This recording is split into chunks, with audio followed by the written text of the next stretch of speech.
กินแต่ไม่ได้เพชรใส่มันในเพชรจัดสามตัวกินเจียวเป็นจานเต็มห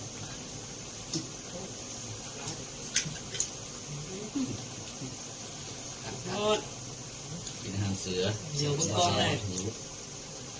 เราเท่ามันกินหางเสือโอ้เลิกน้องใช้ผงหอมได้สักตัวเด็ดป้าใช้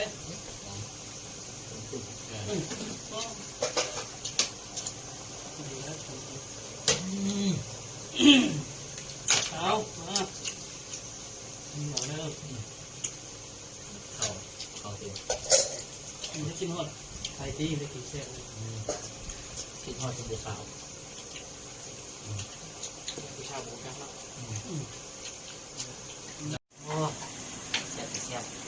ล้างงานได้ตัวกันเย็นเล่าพวกจะได้ประหารเที่ยวใส่